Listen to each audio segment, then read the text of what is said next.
Rikthehemi në transmetim të drejt për drejt nderuar teleshikues, jemi me Çlirim Gjatën, Arben Malajn, Mentor Nazarkon, Lorenz Vangelin, që nga ora 20 po diskutojmë rezultatet paraprake të këtyre zgjedhjeve, pasi siç thash, KQZ-ja rreth orës 22 parashikon të mbyll procesin e numërimit të votave në gjithë Shqipërinë, edhe pse sipas disa KZAZ-ve do të jetë pothuajse e pamundur po të kesh parasysh si deadline këtë orar. Megjithatë, vlen kujtohet që është Korça, e cila ka filluar dje mbrëma si qark i pari pikërisht numërimin, e ka përfunduar po kështu edhe i pari, pak minuta më parë ka mbaruar kutia e fundit në Korçë, dhe kemi një rezultat përfundimtar, mund të themi, për Korçën.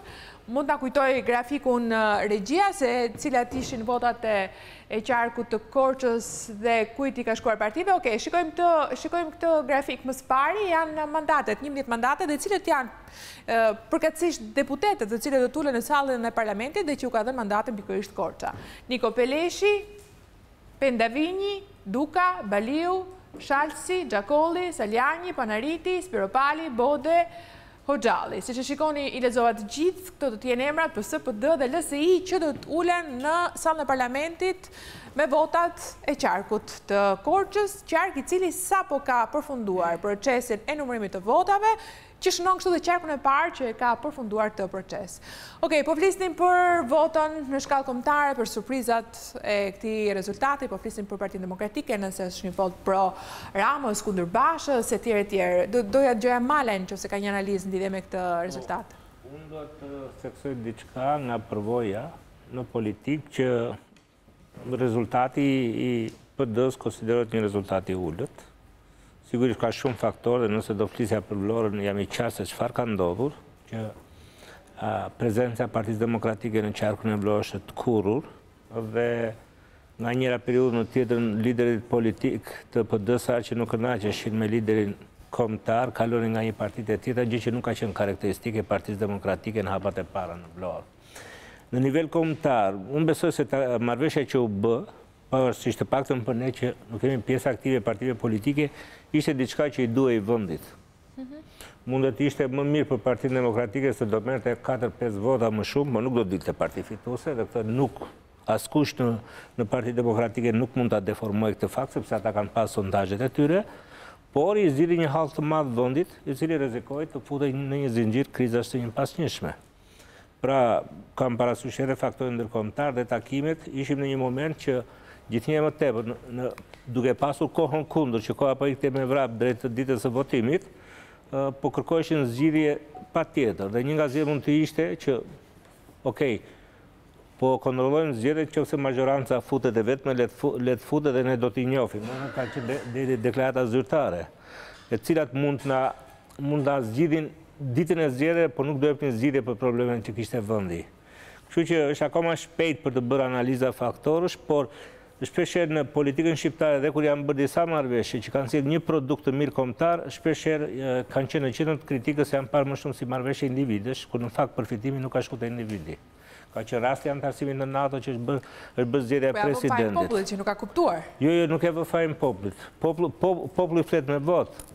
Ka folur. Pa vot flasin patjetër. Ka folur dhe me sa duket e kanë ndëshkuar këtë aksion politik, mund ta themi këtë. Paktën në duke nuk kemi një konfirmim për aksionin politik të Bashkës. Unë po them që Shqipëria në tërë tranzicionin e saj, por përveç krizës së 97-s, po ruan të njëjtin ritëm që zakonisht ndodh gjithë vendet e tjera që janë shkëmbyer rotacionet një në 8 vjet dhe nuk është prishur në një rregull i madh.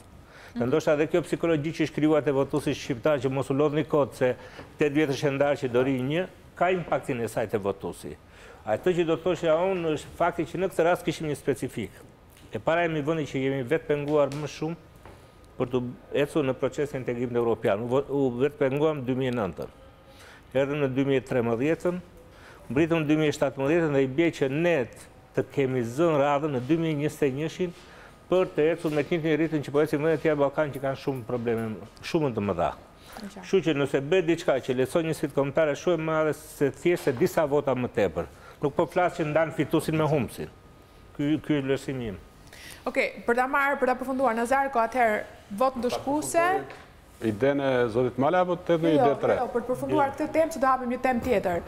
Shiko, unë mendoj që fitoria e PS-s, po e marr atje ku ishte pyetja e parë juaja, i detyrohet më së pari faktit që në kushtet e marrëveshjes që në fakt e uli tensionin politik, e bëri luftën politike jo ideologjike, jo ndarjet majt djathtë, mendoj që fiton ai lideri i cili ka aftësira më të mëdha oratorike. Pra gjithë fushata përqendrohet tek aftësitë për të krijuar, për të shpikur, dhe këtu Rama ishte sigurisht superior. Dhe mendoj që ai ishte një lloj faktori plus që e ka përcaktuar që e bëri Ramën më tërheqës tek elektorati i ri etj etj. Sa e takon rezultatit PD-s, unë kam një tezë tjetër që ngjan sikur niset nga i paradoks, por po shoh që edhe Meron i shkim të vetin në një farë mënyrë ka quajtur humbjet Berishës atë që ka ndodhur. Natyrisht ai e quan humbjet Berishës edhe për faktin se konsideron Bashën si krijesë të tij, domethënë si produkt Berishës 100%. Por unë e shoh pjesërisht një lloj si Meron atë që PD-ja humbi për shkak të luhatjes në boshtin e saj ideologjik dhe në boshtin e saj politik. Deri në çadër ose deri brenda çadrës ishte një PD që ishte më së shumti e Berishës se sa e Bashës. Pavarësisht se këto betejë që përmendi Lenci ishin beteja të suksesshme që me gjas kanë qenë konceptuar nga Basha, por ishin beteja që ndonë sa dhanë një shërbim publik, nuk ishin asnjë impakt elektoral. Domethënë beteja për dekriminalizimin, beteja për dekanabizimin, po e quajmë, të ishin beteja që nuk kishin impakt elektoral. Nëse do pranojmë tezën që kanabisi ishte i përhapur masivisht, pra kishte njerëz, familje që mbaheshin prej saj, atëherë ato nuk është që e kanë pëlqyer prishjen e asaj industrie që i ka prodhuar atyre mirëqenie, qoftë relative, qoftë efektive. Futja në çadër, unë mendoj që ka qenë produkt edhe i PD-s së Berishës, domethënë ashtu siç e ka dashur Berisha. Dhe Basha ka vepruar në përgjithësi ashtu siç ka dashur Berisha. Dhe nëse ka PD-ja, mendoj nëse do duhet analizohet PD e Bashë, do duhet analizohet mbas çadrës. Unë mendoj që nëse ka rritje, kush ka sondazhet në dorë, si ka qenë PD-ja para se të hynte në çadër, çfarë ka shtyr PD-n të hynte në çadër, unë mendoj që ka qenë një rezultat elektoral potencialisht më i ulët se sa ky që ka Basha sot. Dhe po juftoj të imagjinoni për një çast sikur Basha mos kishte dalë nga çadra, mos kishte bërë marrëveshje. Atëherë do të kishim një LSI që do ishte forca e dytë politike. Një LSI e cila kishte filluar në fakt që t'i rrëmbente strukturat lokale e Partisë Demokratike, ta grynte atë në themele. Ka informacione veçanërisht për zonat rurale, në jug, në Korçë etj. Që LSI-ja ka marrë strukturat gatshme të Partisë Demokratike. Pra, në një farë mënyrë veprimi i Bashës për të bërë marrëveshje një veprim që ishte shërbim jo thjesht publik, jo thjesht kombëtar, duke e ulur tensionin politik, duke krijuar bazën për një qeverisi me bazë gjerë që do ta... Çfarë ndodhi, nuk e kuptoi elektorati se po bëni përshkrim pozitiv apo jo aksionit politik Basha? Ndryshimi i beft, koha e shkurtër për të propaganduar një program që mund mos ishte i bazuar, ja ku është zoti Mala këtu që thotë nëse ai ishte një program fizibël, programi i tij për një ekonomi të sigurt, për etj, për një ekonomi të qëndrueshme, për një nesër të sigurt, por ishte një program tërheqës, me taksa tulta, etj. Basha nuk ka patur kohë që të tregoj veten e vet. Në gjykimin tim marrëveshja ishte një marrëveshje që nga perspektiva e errët e vazhdimit jetës në çadër, edhe në verën e nxehtë, i dha elektoratit PD-s idenë që mund të hynte në qeveri, se pavarësisht se me armikun Rama. Ne duhet dalim nga paradigma ku dy lojtarët kryesorë politik shihen me armiqësi me njëri tjetrin dhe përpasojnë edhe dy kampet respektive që ata mbajnë. Kush duhet të dalë nga paradigma se Basha pas se marrëveshja nuk u votua, ka një rënje. Edhe një herë, unë prapë mendoj që rezultati i Bashës është më i mirë se sa ai që do të ishte po të vijonte PD-ja në linjën e Berishës. Nuk është një vot kundër marrëveshjes, po thua nuk është një vot kundër. Unë mendoj që PD-ja është rritur me gjithë sabotimet eventuale të senatorëve të partisë që u ngelën të përjashtuar nga lista apo të strukturave të saj. PD-ja është rritur sepse unë nuk e besoj që fryma e pakënaqësisë ndaj Ramës që nga kaq e vogël sa ka dalë me gjithë sabotimet e përsërisë, sepse senatorët, strukturat lokale kontrollojnë grupe, kontrollojnë familje, grupe interesit që janë përpjekur për të futur Shkopin rroda. Sigurisht edhe lista nuk mendoj që ishte lista më e mirë përfaqësuese kësaj fryme alternative ndaj Ramës, por mendoj që tashmë ne duhet që t'i kërkojmë llogari bashkës për këtë lloj partie që do të bëjmë. Malaj do të shoni diçka më pas. Kolegun lidhur me programin ekonomik, PD-ja ishte strikt ideologjike.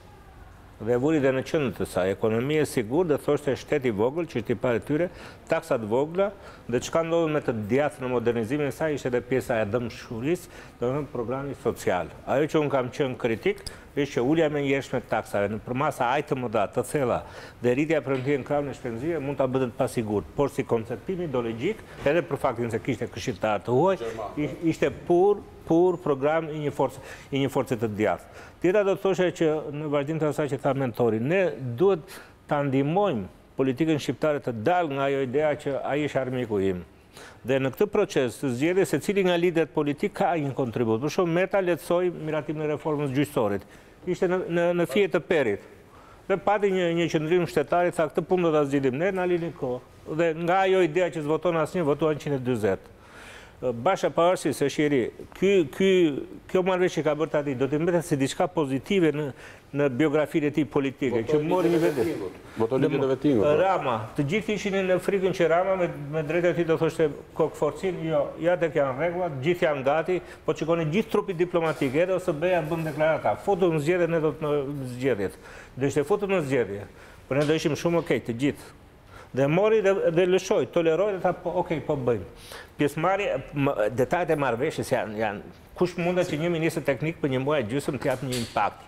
Ajo që Rama shpresoj ta ketë bërë me dëshirën pozitive, është për të qetësuar atë akuzat kryesore që në fushat do përdoret policia. Okej, ministri, do përdoren parat, për rendin, ministri rendit, për parat, ministri financave, për kompanitë e mëdha, për legalizime që beshin aktivitesh do 3 ditë. Mund të themi që kjo marrëveshje solli dhe një situatë pozitive midis pozitës dhe opozitës, ai sa nuk dëgjuam në fushat thuajse asnjë akuzë nga opozita. Sepse ne quajmë fushat vetëm atë që njerëzit shahin, jo atë që konkurrojnë me njëri tjetrin. Jo, oponencë po flasim, po them sharje. Ajo që unë nuk do ta dëshiroj që ndodh në vendin tim, është që kryeministri mos të bëj një debat të qetë dhe publik me kandidatin potencial, që ministrat përkatës, si të sqarohet programi, sa do që të flasë një kryeministër, nuk e sqaron dot, cilat janë gjatë kryesore, arsim, shëndetësi, financë, 4-5 pika kryesore, kolon ka një program ekonomik, edhe politik. Unë paka shumë e thashë edhe çfarë që ajo që dëmtoi Partinë Demokratike në këtë zgjedhje, ndoshta është ajo pjesëmarrja e ulët që informojmë që qarku i Dibrës ka përfunduar, kërkoj ndjes, ka përfunduar numërimi, sapo kemi gati grafikun do ta updatojmë, po. Edhe si traumë pikrisht për ato ndryshime që ndodhen në leadershipin e Partisë Demokratike. Ajo që do thosha unë është që atë që paraqiti në fushat zoti Basha si program duhet ta kishte filluar ndoshta shumë më herët. Dhe luftën e tij për leadership Partisë Demokratike duhet ta kishte filluar shumë më herët, ndoshta që te kongresi. Dhe kam trajtuar edhe një herë, nuk e di, një nga këto seanca që te kongresi që u bë. Çfarë duhet kishte bërë? Për shembull, një pakënaqësi shumë e madhe që rrjedh deri që nga 2013 e qytetarëve me administratën e Partisë Demokratike, me në punë jo thjesht ministrat si ministra apo politikanët, po me morinë e drejtorëve, drejtuesve administratës së shefa që kanë punë për ditë me elektoratin. Dhe kishte një pakënaqësi shumë të madhe, qoftë në mungesën e shërbimeve, qoftë në mungesën e cilësisë së shërbimeve apo edhe të korrupsionit, sidomos kjo e treta. Zoti Basha në atë kongres duhet kishte hequr, ose si thua duhet kishte lënë liri prokurisë. Të heq çdo lloj mbështetje politike dhe partijake, gjithë çfarë janë ministra, drejtorë, gjithçka që ka pasur Partia Demokratike. Nëse kanë përzier duart me korrupsion, nuk kanë mbështetje nga kjo parti. Kjo do ta kishte liderizuar shumë më tepër, do të kishte dhënë shumë më tepër forcë në raport me elektoratin e sidomos me elektoratin e PD-s, zotit Basha. Apo atyre që kanë dhënë pakënaqësi, sepse do shikonin një lider i cili nuk e pranon atë mas korrupsione dhe mungesë cilësie shërbimi që ka pasur. Pra kërkon të reformoj vetveten, administratën e vet partisë që do shërbej nesër. Pra duhet ishte filluar. Gjërat erdhën në fund, erdhën vonë. Dhe kjo ndoshta e ka penalizuar. Por nga ana tjetër, nëse ta vinim zotin Basha në një bilanc, shikojeni vetë. Ka fituar betejën e dekriminalizimit, është betejë e tij. pavarësisht se u miratua në parlament. Ishte ai që i kërkoi 6 muaj kauzën e njohur. 6 muaj të mos hynte në parlament deputetëve të Partisë Demokratike dhe betejë e dytë ishte reforma në drejtësi. Arriti të fuste duke pasur kundër faktorin ndërkombëtar, ambasadën amerikane dhe Bashkimin Evropian në Tiranë. Dijen ato debate që s'kishin ndodhur as në 97, nuk ishin ndodhur ato debatat dhe deklarata kundër deklarata midis ambasadës amerikane dhe leadershipit Partisë Demokratike. Ai arriti në ditën të krijonte një kompromis dhe arri puna që krijoi një negociat midis tij si kryetari i Partisë Demokratike dhe ambasadorit amerikan, jo më me Partinë Socialiste. Dhe kjo nuk është pak. Pra, fuste ato piketat e veta në reform, ato kërkesat e veta. Tjetër që është pastaj vjen me radhë ekspozimi dhe ndërkombëtarizimi i problemit të narkotikëve në Shqipëri. Jo vetëm kjo. Një problem, kjo ndoshta duhet ishte quar, duhet ishte kërkuar në fushat shumë me forcë. Duhet ishte theksuar çështja e kanabizimit dhe i narkotikëve në Shqipëri. U duk sikur u hesht në fushat për këtë, ndërkohë që u bë gjithë ajo luftë. Një nga ato që kërkoi në çadër 3 muaj ishte çështja e luftës kundër narkotikëve. Pra, edhe betejë në çadër nuk ishte e vogël. Pra, ajo ishte që i vuri gurin e themelit që bëri lider të Partisë Demokratike zotin Basha. Prandaj, unë do thoja jam kundër atyre që kam dëgjuar sot për jo dorëheqje, largimin, hapin rrugës një tjetër e tjerë. Kjo ishte betejë e parë serioze, sfida e parë serioze e zotit Basha. Kur të mbaroj gjithë shka duhen parë gjithë bilanci. Dhe jo vetëm kuptohet, rezultatet e këtyre zgjedhjeve janë kryesore, por duhet parë dhe gjithë rruga ti këto 4 vjetë. Në kushtet që u ndodhë kënë në hijen dhe në atë, si thuash, hijen e rëndë të zotit Berisha, pa grupit parlamentar, pa qenë edhe vetë deputet. Pra ka shumë gjëra dhe më duket se bilanci do jetë pozitiv. Prandaj mendoj që futja e tij në zgjedhjet e korrikut në primare, e mbarova fundit, futja e tij në zgjedhjet e korrikut në primare, një antar, një vot, mundet në qoftë se fiton, nuk e di, se pastaj që është e PD-s, atëherë mund t'i hap rrugën që ai të bëjë një reformë të duhur. Mos harrojmë që është 24 korriku, që është një datë e rëndësishme për Partinë Demokratike, janë i rëndësit në Itali që mund të jetë një model për politikanë shqiptar, ku nuk përballojnë dot një fitore, që kanë fitore në raport me gjithë vendin e tyre, të riqen e pastaj rikandidojnë. Ka 100 mënyra për të ruajtur kredibilitetin publik. Çdo lider duhet të ketë kredibilitet maksimal publik. Pra, po sugjeroni një dorëheqje të tanishme për shkak të humbjes dhe më pas kjo është ideja rikandidim. Okej, po do të flasim, do kalojmë. Fakti që do hyj në 24 korrik në rikandidim, me 20 kur është në korrik në rikandidim, tregon që s'ashtu se. Përderisa po bëhen zgjedhje, domethënë që s'ka nevojë të bëj një dorëheqje në kuptimin formale, që ekzistojë më tepër edhe si skup mediatik. Fakti që do hyj në zgjedhje, do hyj në zgjedhje. Do të hyj apo jo në zgjedhje? Ka një standard. Unë them që duhet të hyj sepse bilancin e ka pozitiv. Ka një standard vendosur nga zoti Berisha, 3 ditë mbasi u kuptua se çfarë ndodhi. Jo, nuk është ai standardi. Në 2013. Ta diskutojmë historikisht. Tani historikisht. Jo, asnjë drejtues partie nuk ka dhënë dorëheqjen kur ka humbur zgjedhjet në opozitë. As në anën 92-shin, po e lejmë në 97-ën, as Berisha 2001-shin, as zoti Rama në 2009-ën, hyri njësoj si që ka hyri në zgjedhje dhe u rizgjot me primare. Pa një debat madhë. Tjetër debat, historia në tregon, historia politike shqiptare në tregon që asnjë drejtues partije s'ka dhënë dorëheqjen kur ka humbur zgjedhjet në opozit. Në opozit. Kanë dhënë dorëheqjen zoti Nano në 2005 kur ka humbur zgjedhjet në pushtet dhe zoti Berisha në 2013 kur ka humbur zgjedhjet në pushtet. Zoti Rama nuk iku nga drejtuesi i Partisë Socialiste me gjithë luftën e zotit Blushi dhe disa të tjerëve në 2009. Nuk krahasohet temperatura që matet me grad me peshën që matet me kilogram. Shqipëria e 91-shit. Këto janë figuracione. Shqipëria 2005. Tu diskutojmë me argumente politike, jo figuracione. Asnjëri nuk ka dhënë dorëheqjen deri tani, nuk ka pse, s'është në opozitë fundit. Se çfarë do të bëjë zoti Basha, kjo është një gjë që i takon ekskluzivisht atij edhe klimës krijuar rreth tij dhe në partinë e tij sot edhe në ditët në vijim.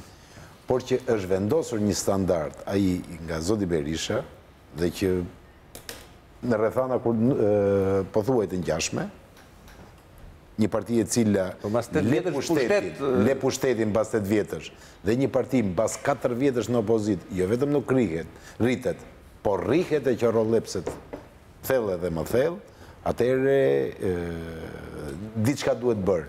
Dikush duhet të mbajë përgjegjësi për faktin që Partia Demokratike hyri në një betejë pa ditur se kush ishte kundërshtari, që ndryshoi disa herë drejtim gjatë fushatës, ishte tërësisht e paqartë dhe deri në fund fare për shembull u krijua një ekip i cili nuk ishte as boshtë, as kontinuitet, as gjë. Okej, përpara se të vazhdojmë bisedën, të martën e kaluar, javën e kaluar ka qenë në studion e hapur për një intervistë, është pyetur nëse do jap dorëheqjen Basha, dëgjojmë çfarë ka thënë dhe vazhdojmë bisedojmë për të njëjtën çështje.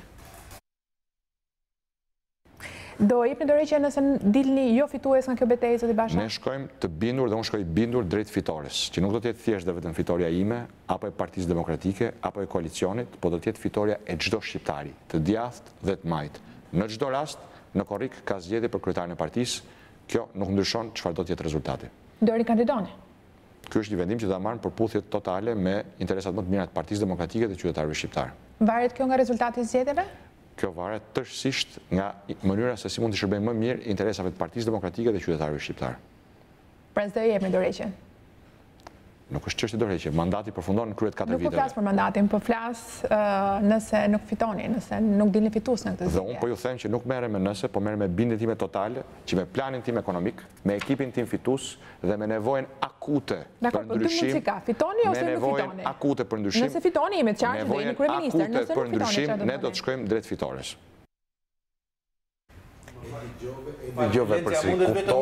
Ku ishte artikulimi? E la të hapur korrikun, kandidimi, dorëheqjen? Korbini pse s'da dorëheqjen? Humbi me mejnë tani. Drejtuesi i opozitës. Pra ke sa duar shembuj. Ne kemi shumë qeftokrasi me ligji, po tash është për të kuptuar më mirë krahasimi.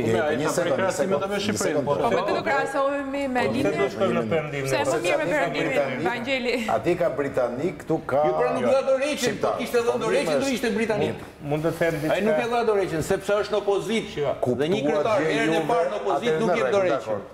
Unë nuk që nga në lartësinë e duhur për t'ju dhënë përgjigje juve. A mund të jepni juve? Po jemi, a mund më japësh një përgjigje? Çështje tjetër, po debatojmë. Po jemi, po të flas shumë seriozisht.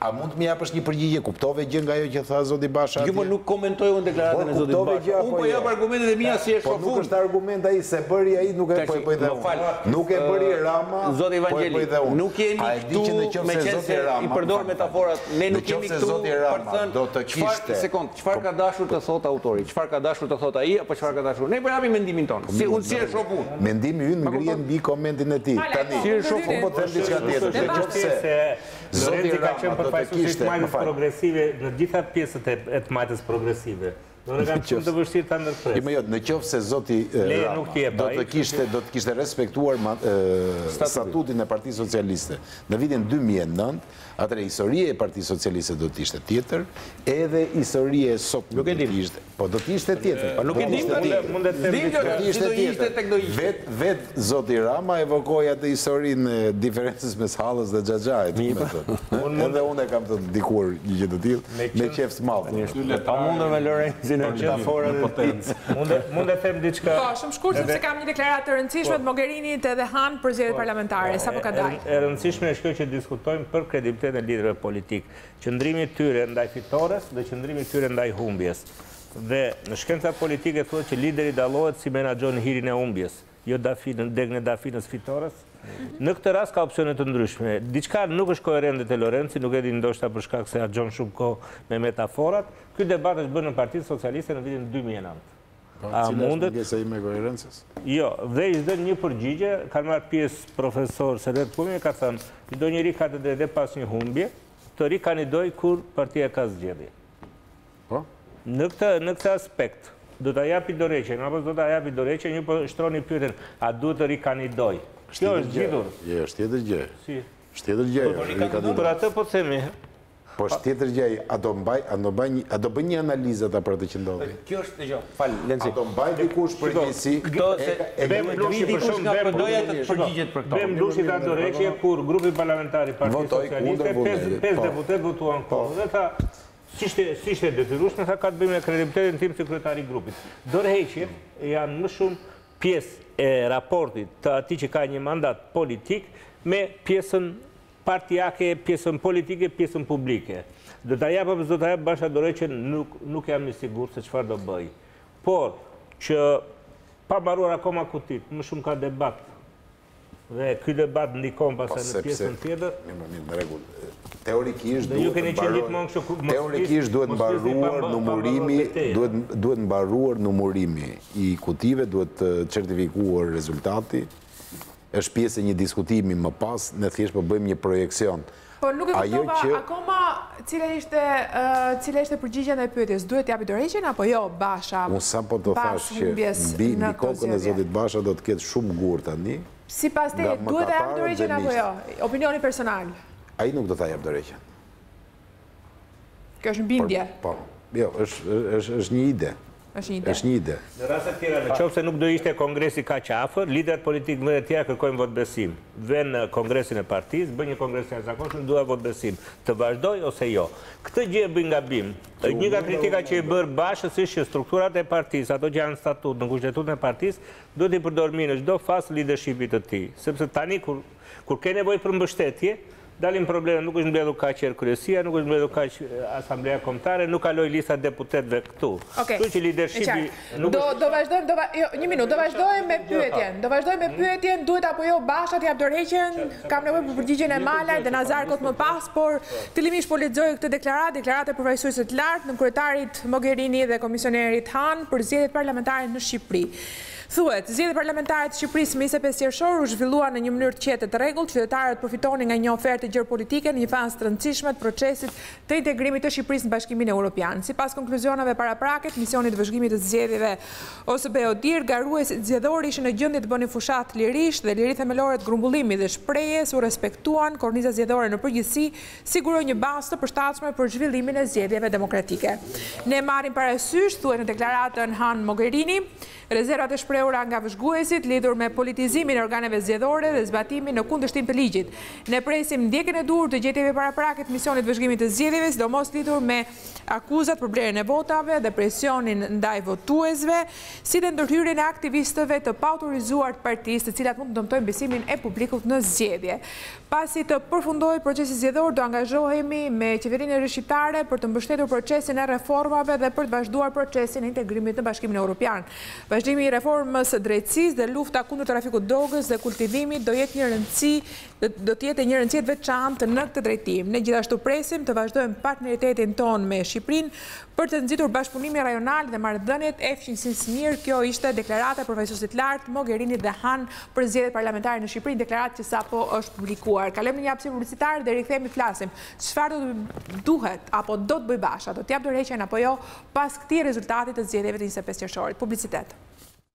Kthehemi në transmetim të drejt për drejt nderuar televizionistë, jemi së bashku që nga ora 20, po keni qenë për gjatë gjithë ditës në shoqërinë e News24 gazetarëve që janë ndruar në këtë studio dhe që ju kanë updateuar hap pas hapi me sidomos me rezultatet nga kutitë e votimit ku janë numëruar ato në të gjithë Shqipërinë. Jemi duke biseduar tashmë, duke marrë në konsiderat rezultatin paraprak, duke analizuar atë dhe gjithashtu duke projektuar edhe një analizë së nesërme së partive pjesëmarrëse në këto zgjedhje në mënyrë të veçantë opozitës për shkak të rezultatit. Kemi lidhje drejt për drejt me Partinë Socialiste përpara se të vazhdojmë me panelin me Marcela Karapançon. Përshëndetje.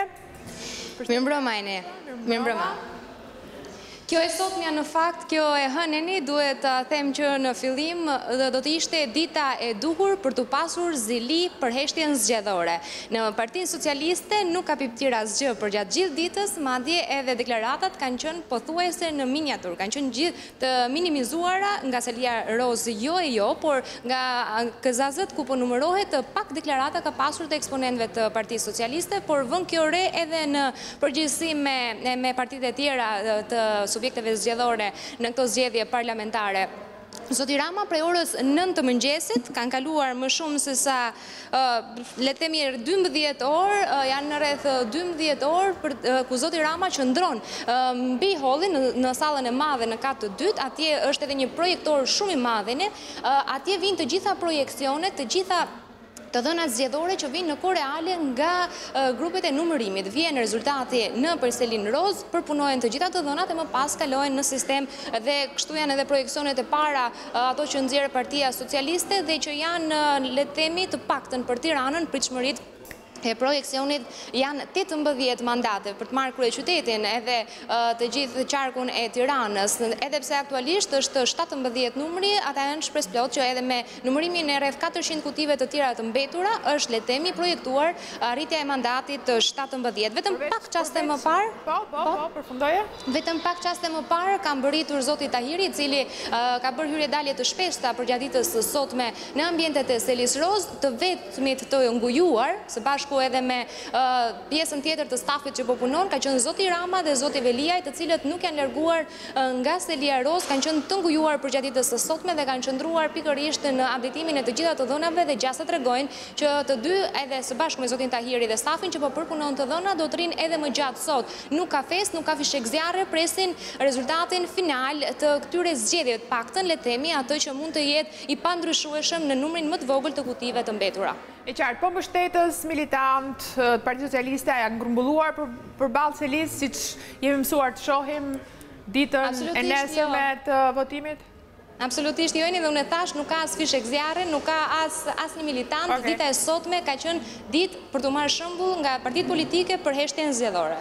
Bon që di kjo. Faleminderit Karapanço, nëse do të kemi të reja do të lidhemi sërisht me Partinë Socialiste Gazetaren tonë atje, siç e dëgjuat Rama dhe Velia janë atje tashmë për 12 orësh duke ndjekur rezultatet. Ku është Lulzim Basha? Është në selinë e Partisë Demokratike. Do lidhemi me Elda Mengen nga Partia Demokratike. Përshëndetje.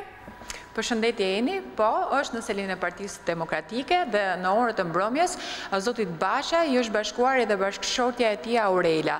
Mund të themi që gjatë gjithë kohës ditës së sotme, zoti Basha ka qëndruar në zyrën e tij, ku ka parë edhe vijimin e procesit të numërimit të votave, ka pasur një shkëputje gjatë orëve të drekës për të rikthyer sërish pas dite. Eni, situata në Partinë Demokratike është paraqitur e qetë gjatë gjithë ditës së sotme. Partia Demokratike ka vendosur të mbajë heshtje dhe të mos flas mbi rezultatin para prak të kutive të votimit, por ndofta të dalë me një deklaratë zyrtare pasi i gjithë procesi i numërimit të votave të certifikohet ndofta edhe nga Komisioni Qendror i Zgjedhjeve.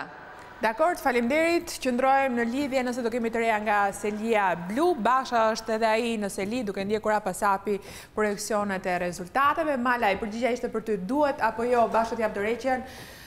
Për shkak të rezultatit të deri tani shumë e përsërisit. Nuk besoj se është pjesa që ne duhet të analizojmë tani dhe aq më tepër kur vetë brenda Partisë Demokratike ka kolegë që kanë hapur diskutimet e tyre të brendshme.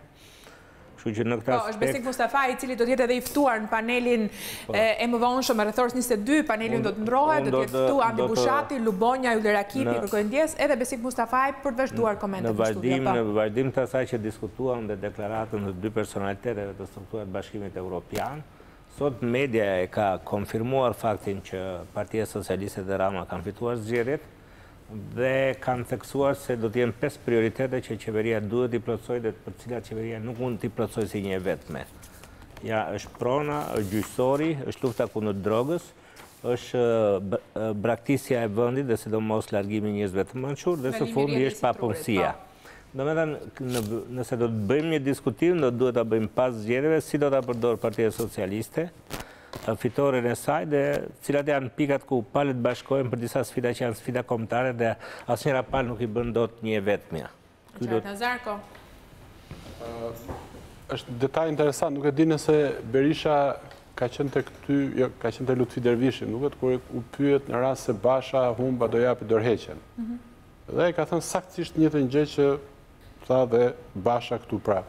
26 janë zgjedhjet, kështu që nëse ai do të konfirmohet si lider, do vazhdojë. Nëse ai nuk do konfirmohet, pra nëse elektorati gjerë me votimin një antar një vot do të argëzojë, atëherë ai nuk do të vazhdojë më. Kështu që ky bile është një detaj që mua më duket se tregon që Basha me Berishën janë sinkronizuar edhe në këtë. Po pyetja është, nuk do të vazhdojë më apo do të kalohet në një rikantidi në një garim natyral? Unë mendoj që po, sepse siç e thash, unë i mbajmë se pikpamje që PD-ja e Bashës ka filluar të funksionojë vetëm mbas çadrës. Dhe ka disa detaje simbolike të tjera, domethënë Basha filloi të tregoj distancim publik nga Berisha, kur filloi të fliste për importin e plerave, nëse e mbani mend. Kërkoi ndjesë e tjerë. Nuk ka patur distancim asnjëherë. Ka patur grupin parlamentar të krijuar nga Berisha, me ish ministra, me ish kryetarën e parlamentit e tjerë. Ka patur strukturat në bazë kanë qenë pothuajse të përcaktuara nga koha e Berishës. Pra, ka qenë një parti e cila ka patur në gjithë, ishte një parti që në pikpamje të ligjërimit matej me fjalimin e të njëjtës së Berishës. Kështu që Basha hyri në çadër në gjykimin tim sepse në sondazhe ka qenë keq. Basha formoi leadershipin e vet brenda çadrës, por nuk e rriti Partinë Demokratike brenda çadrës. Edhe këtu më lejon që të bëj prapë një digresion me Berishën e 2004, kur ishte kongresi përballë zotit Butka dhe fjalimi i Berishës në atë kongres ishte një fjalim i orientuar vetëm përpara. Ishte një fjalim i cili nuk e përmendi fare nanon. Në 2004 ose në fillim 2005. Gjuha që është përdorur në çadër nuk ka qenë gjuhë fituese, ka qenë gjuhë denoncuese. Gjuhë denoncuese nuk përfaqëson emërus përbashkët për të marrë vota majtas, djathas, fshatarësh, shtresash ndryshme shoqërore, të pasurit, të varfërish. Ishte një gjuhë pra për të theksuar leadershipin e Bashës. Dhe Basha ka treguar leadership vetëm në momentin kur ka bërë marrëveshjen, kur ka funksionuar pa telefonin pa komunikim me Berishën, kur ka bërë listën, dhe vetëm dhe unë mendoj që nëse ka rritje PD-ja, dhe është një moment që është momenti sondazhe para se të hynte në çadër, unë mendoj që PD-ja është rritur vetëm mbasi ka bërë marrëveshjen. Vetëm atëherë u hap përpara votuesve të PD-s, u hap perspektiva e ardhes pushtet. Me Ramën bashkëqeverisje apo në një formë tjetër. Pra, Basha i ka bërë me atë marrëveshje, i ka bërë një shërbim të madh vendit dhe mendoj që ka instaluar bashku me Ramën, i ka instaluar një klim të re politike. Edhe një gjë tjetër, po ta shikojmë nga këndvështrim pragmatik. Në gjykimin tim, Rama është dikushi që mundet vetëm në qetësi. Vetëm nëse politika lëviz në ujëra të qeta. Nëse politika është në kanale konfliktuale, Rama është dikushi që është vështirë që ta mundësh. Në këtë kuptim, me këtë standard që u vendos dhe që u prish sadopak nga loja e Metës, unë mendoj që jemi në një fazë të re politike. Mendoj që po hapet me të vërtet shansi që Shqipëria të çeli negociata dhe të përshpejtojë ritmet e integrimit, sepse ka një interes perëndimor që do ta theksoj edhe këtë moment këtu, që Shqipëria të përfshihet në trenin e integrimit evropian në një vijë me Serbinë. Edhe po ju përmend dy përveç deklaratës përbashkët Mogherinit me Hanin, kemi faktin që Hani ka qenë në Maqedoni. Kemi faktin që Brian Hojti ka qenë në Ballkan dhe do të vijë në Shqipëri. Pra kemi një interes perëndimor që Ballkani të shkëputet nga ndikimi rus dhe të ankorohet me Bashkimin Evropian. Kështu që në këtë kuptim, ajo çfarë pret Bashkimi Evropian, ajo çfarë pret perëndimi nga Shqipëria është që partitë politike kryesore t'i referohen asaj që është agenda e integrimit, që në fakt është e integrimit për BE-n, po është e modernizimit të shtetit, modernizimit të shtetit shqiptar. Kështu që në këtë kuptim, unë mendoj që Basha, se nuk shoh dikën tjetër që t'jem i sinqert, nuk shoh dikën tjetër të gatshëm që ta zvendësoj Bashën, nuk shoh dikën tjetër që koha t'i ke dhënë drejt në atë çfarë ka propozuar. Që Patozi mund të jetë një nga emrat i cili mund të rikandidohet për shembull. Po fare mirë, mund të jetë Bregu, mund të jetë secili për aty, po unë mendoj që me kemi një listë oponentësh, Bregu, Imami, Topalli. Këta janë bërë gati që shumë e herët, por duke parashikuar këtë, Basha sot ka një grup parlamentar që mund të quhet grupi vet. Ka në një farë mënyrë ka vendosur lloj kontrolli mbi partinë dhe unë imagjinoj që tani edhe Berisha është interesuar që Basha të vazhdojë të rrinë në krye të Partisë Demokratike. Pyetja e fundit që do diskutojmë së bashku përpara se të akomodohet paneli tjetër është pikërisht kjo. Ky rezultat, ky timon aq i kërkuar nga Rama dhe që në fakt elektorati vet ju përgjigj edhe ja dha jo më 71, po mbas edhe më shumë. Për çfarë do të shërbejë Ramës në kuptimin e reformave të mëdha? A mjaftojnë 73 vota për reforma të mëdha, siç thot Rama? Pra, ka një mundësi për koalicione pas zgjedhore apo është një mundësi e munguar që në fillim? Flasim për Dibrën, si shtam është qarku i dytë i cili ka përfunduar numërimin të nderuar teleshikues pas Korçës. Qark Korça që jo vetëm e filloi, po edhe e mbaroi me ritme shumë të mira numërimin. qarku i parë, dhe qarku i dytë është Dibra, që ka përfunduar procesin e numërimit të votave. Lexojmë tani grafikun për të kuptuar se si ka lëvizur vota. 259 gjithsej kutit, të tëra të numëruara deri tani, janë 6 mandate në Dibër, në përqindje 34% për Partinë Socialiste, 29% për Partinë Demokratike, 17% për DJU-ja, LSI-ja 17% dhe 0 të nderuar teleshikues Libra. Ndërkaq, kemi 24.580 vota për Partinë Socialiste, kemi 20.991 vota për Partinë Demokratike, 12.521 për PDU-n, 12.233 për LSI-n dhe 222 vota për Librën. Dhe këto përqindje dhe këto vota kanë si produkt këto mandate. Partia Socialiste ka 2 mandate, Partia Demokratike 2, PDU-ja 1 dhe LSI-ja 1. Nuk e di nëse regjia mund të më japi edhe grafikun krahasues me 2009 dhe 2013 për të kuptuar diferenca se çfarë ka ndodhur me Dibrën në 3 zgjedhjet e fundit parlamentare. Nëse regjia e ka, mund ta shohim së bashku, bile edhe ta komentojmë. Kujtoj edhe një herë që Dibra është pikërisht qarku i dytë që ka përfunduar procesin e numërimit të votave. Paraprakisht KQZ-ja është thënë që është ora 22 deadline i fundit, po ndoshta do të tekalohet për shkak të vonesave. Atëherë ky është qarku Dibër, nderuar teleshikues. Shikojmë edhe një herë, 2017 dhe 2013, atëherë kjo është gjendja. Në 2013 ka patur 2 Partia Socialiste, 3 PD-ja, 0 PDU-ja dhe 1 LSI-ja, Libra në 2013 sigurisht nuk ishte.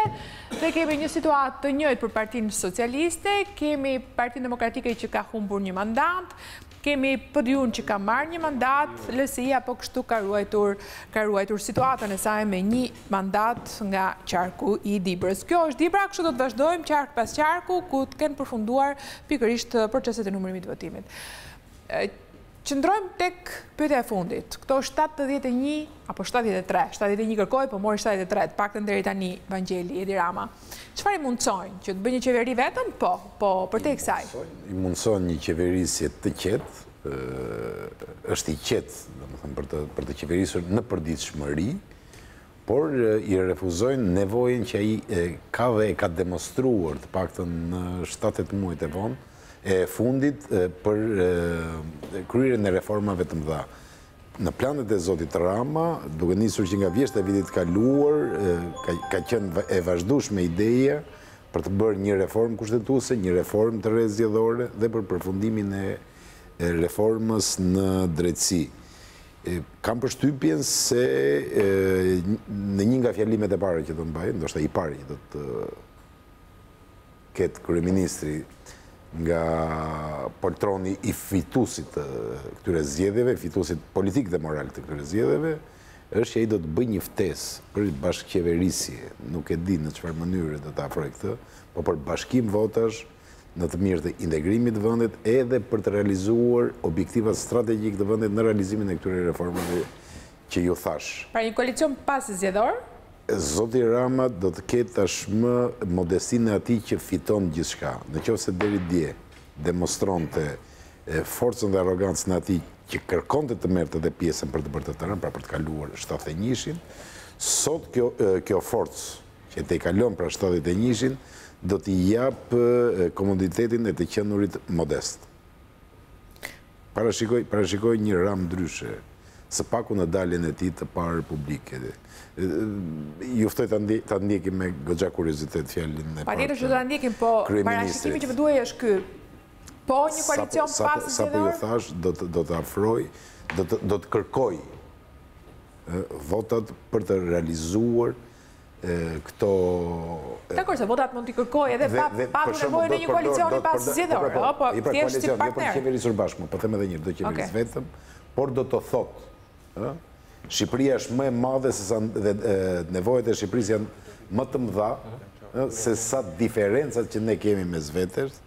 Nevojat e Shqipërisë për të pasur reformën kushtetuese, reformën zgjedhore, reformën në drejtësi, përfundimin e reformës në drejtësi, janë shumë herë më të mëdha dhe më të rëndësishme se dallimet që kemi ne, qoftë me Partinë Demokratike, qoftë me LSI-n, qoftë me PD-jun, e cila besoj se do të ketë edhe ftesën e parë për bashkëqeverisje.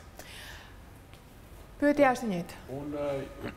Ndërkohë që regjia më informon që kanë filluar festimet në rrugët e Tiranës, me sa duket është thyer ajo lloj heshtje për cilën flitej, bile edhe në Vlorë kanë filluar festimet për rezultatin e Partisë Socialiste, po. Unë i mbajm pikpamjes që Rama e rishpik veten, domethënë vazhdimisht, sepse mendon që kjo është një mënyrë për të qenë gjithmonë në nivel të lartë, kështu që do ta menaxhoj me qetësi, natyrisht atë euforin do ta shpreh në forma të kursyer, por do jetë euforik dhe imagjinoj saktësisht atë që thot Lorenci që do të bëj thirrje që gjithë partitë politike bashkohen rreth objektivit të integrimit evropian. Gjithë fushat e tij është në shenjën e flamurit kuqezim, flamurin e integrimit evropian, kështu që ai do të vazhdojë me të njëjtën retorik për të rritur kuotat e veta ndërkombëtare. Malaj? E para, rezultati që merë e bën më të qetë në menaxhimin. Ne kemi parasysh gjithmonë që qeverit vijnë në një lloj vështirësie, kur janë në këto raporte 1, 2, 3 vota mbi limitin. Besoj që i jep më shumë kredibilitet në negociatat që do të bëj. Kam idenë që do jetë i prirur për të bërë koalicion, sepse në rast të kundërt, në një periudhë të shkurtër do vihet përballë dilemës për të plotësuar disa nga reformat që kërkojnë shumicë të cilësuar. Kështu që unë e shoh që edhe nga zhvillimet parazgjedhore është rritur spektri i koalicioneve të mundshme të Partisë Socialiste me partitë e tjera. Gjata? Duke u nisur nga fushata, zotit Rama, nuk e di se çfarë premtimi bëri për reformë, nuk e di çfarë reforme do bëj. Që ka nevojë për shumë reforma nuk diskutohet, po nëse do ta shohim strikt fushatën, s'bëri as i premtim. Nuk bëri as i bilanc dhe nuk tha, tha ato që më duhet timoni 71 vota për të bërë reformën në administratë, sepse nuk shtyhet më me këtë administratë si në ndarje partjake, por duhet një administratë me konkurim e depolitizuar tjerë. Por që të arrijë reformën në administratë duhen 84 vota, se është ligji për shërbimin civil kryesori. Pa fol për tjerat. Megjithatë, nuk është në një, si thua, luks i madh qeverisja me 71 apo 73. Shumë e ngushtë. Dhe shpeshherë bëhet edhe problematike ndoshta, qoftë edhe teknikisht për numrat që mund të jenë në parlament, po kjo është diçka e dorës dytë. Ajo që do thosha unë është që për reformat e mëdha që duan 84 vota, do i duhet patjetër një komunikim me opozitën. Dhe mendoj që komunikimi do jetë tepër serioz pastaj, jo më kështu blej 2 deputet këtu, të marrim 3 deputet atje, në ato format tipike alla shqiptare, pazareske. Por ajo që unë shpresoj shumë është që e kam parë të shkruar në atë deklaratën e marrëveshjes sa ka qenë 17 majit, mos gaboj, dhe ku thuhej që do bëjmë reformën kushtetuese. Një nga pikat e marrëveshjes ka qenë marrëveshjes me zotin Basha, reforma kushtetuese. Dhe shpresoj shumë që kjo e para njëherë të ketë reformë kushtetuese dhe dyta reformë kushtetuese jo më me harnim, siç ka ndodhur deri tani, por një kushtetutë e re dhe deklaratë të zotit Bashës. Një rishkrim i kushtetutës komplet.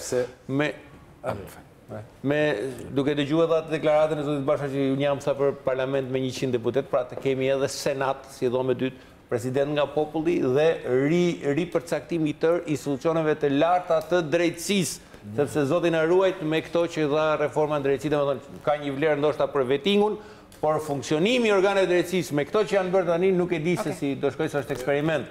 Prandaj këtu shpresoj shumë te kjo reformë, te një mirë kuptim, te një koalicion jo për të qeverisur, por një koalicion për një kushtetutë të re, për një themel të ri shqiptar.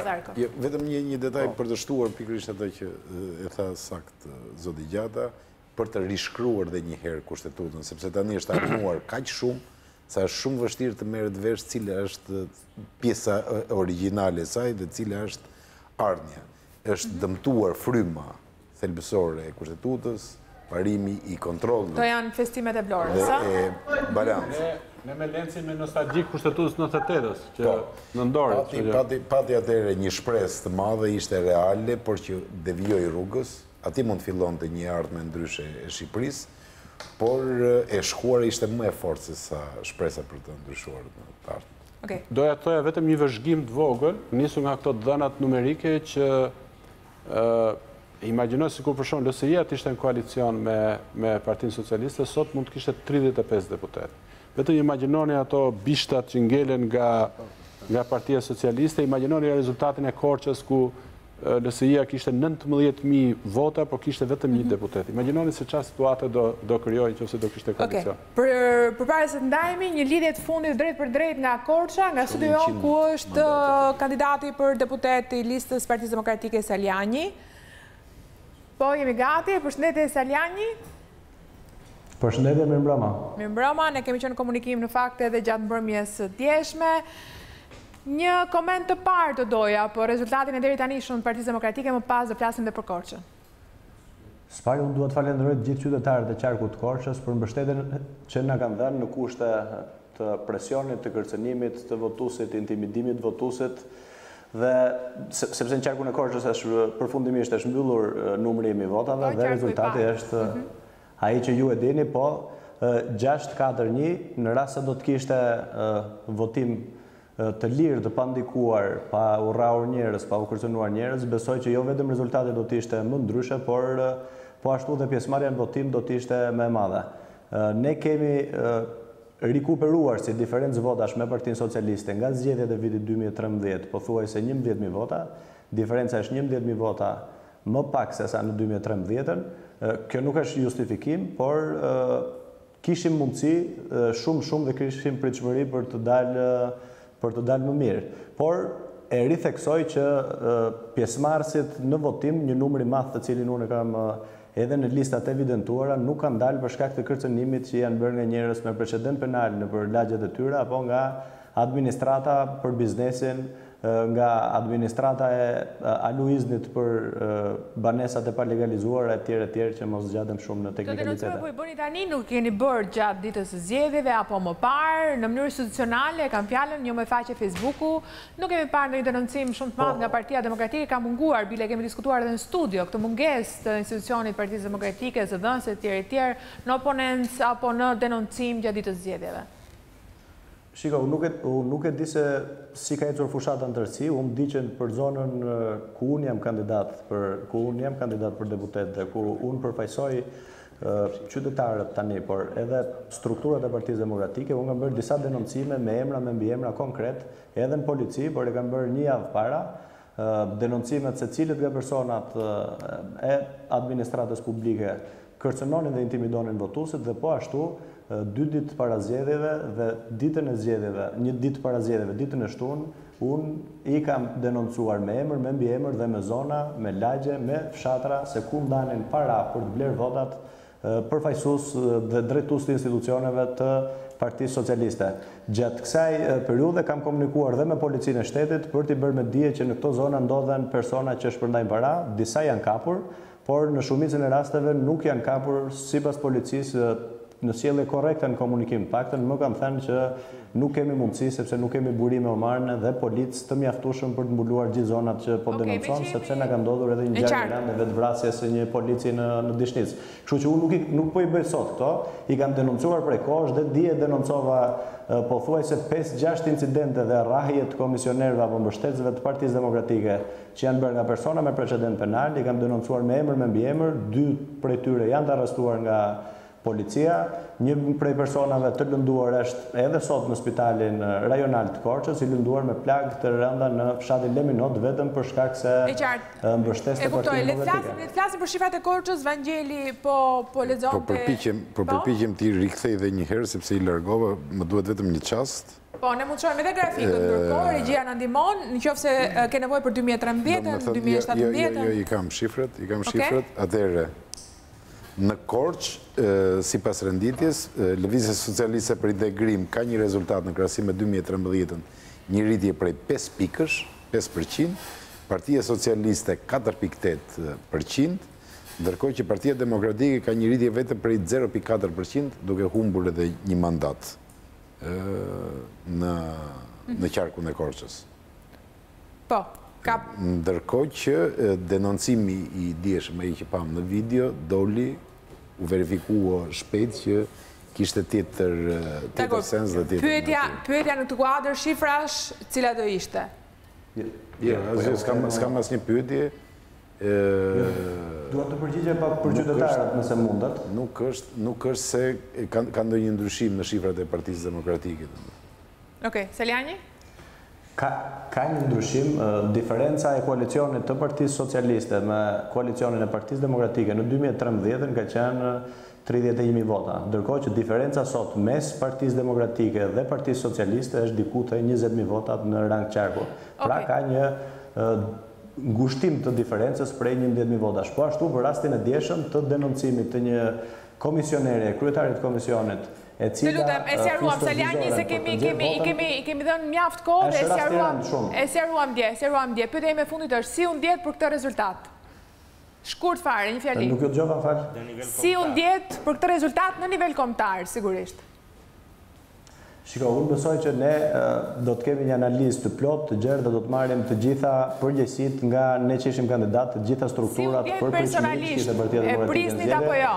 Nuk kam minuta. Unë ndjeva si në luft. Duhet të them plotësisht që zgjedhjet njëre mirë duhet marrin fund në Shqipëri si situatë lufte dhe duhet të jenë zgjedhje me alternativë, me program dhe me ekipe. Gjatë gjithë kohës, pothuajse jam bërë pishman pse nuk kam apo jam penduar sepse nuk kam bërë palestër më shumë, sepse më është dashur që të përballem pothuajse edhe në konflikt fizik në ngjarje të jashtëzakonisht të rënda gjatë gjithë dhe të tensionuara gjatë gjithë fushatës. Dhe kjo është vërejtur edhe në përplasje fizike mes partive të një koalicioni që kanë qenë qeveri pak më përpara.